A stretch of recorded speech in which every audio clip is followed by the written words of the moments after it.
Hey guys, happy Friday. Today's fit tip is about weigh-ins, and it's something that I blogged about this week at my Bombshell Beast blog, which is bombshellbeast.blogspot.com.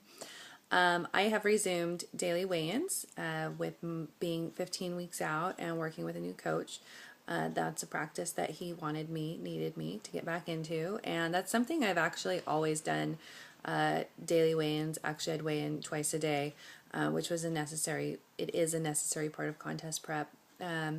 Due to the anxiety it was causing me and the other stresses that I had, I decided to stop doing it in hopes that I might get a little more sleep. But now I'm back on the program, and so Monday was my first weigh-in, and it really is Friday, by the way. Monday was my first weigh-in, and I woke up and I was making my way from the bed to the bathroom, and I just had all this anxiety. I didn't want to get on the scale. My heart was starting to beat faster, and it was stupid. But I got on the scale, and yes, it was a reality check, but it was good. I mean, we need to be weighing ourselves on a regular basis. Most people, if you're just trying to keep yourself at a healthy body weight or lose weight, you don't need to weigh in daily. Usually what I recommend to people is once a week. But it's important to monitor your weight on a regular basis so that your weight's not creeping up, because it's so easy for you to, get out of the practice of regular weigh-ins, and then you do weigh in and you're like, oh my God, where did these 15 pounds come from?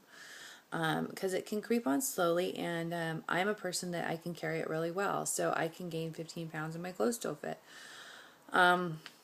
So it's important to do that. The other thing that is important is that we not let it dictate our mood on a given day, and not let it dominate how we're feeling, because it is just a number. It's important to be honest about the number, but it's also important not to let that number dictate how we feel about ourselves. And I think it's super common for us, especially as women, to let that number dictate the way we feel about ourselves, and the way that we're going to have, the kind of day we're going to have. If you don't like the number that was on the scale, you're going to beat yourself up all day, and perhaps do some things to maybe in your mind fix that number out of sort of desperation. And we don't want to do that. I mean, it is just a number. So take note of the number. If you have a plan and you're working your plan, and you know that you're on track with doing everything that you need to do to get where you want to go, then take a note of that number and be done with it and move on with your day.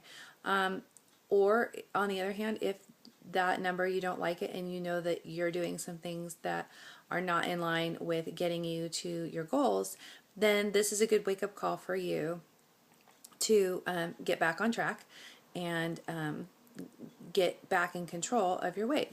But it still doesn't make you any less of a person, and it shouldn't dominate your day or make you feel bad about yourself or have a terrible day. So make note of the number. Unless you're a competitor, I would recommend weekly weigh-ins.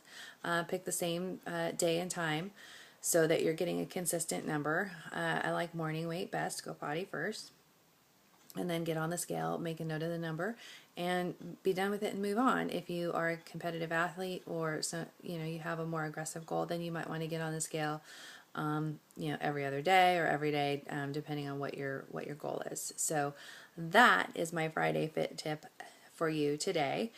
Don't let the scale dictate you, but do let it be keep you on track and keep you focused on your goals. So I hope you have a fantastic weekend, and I will see you next Friday.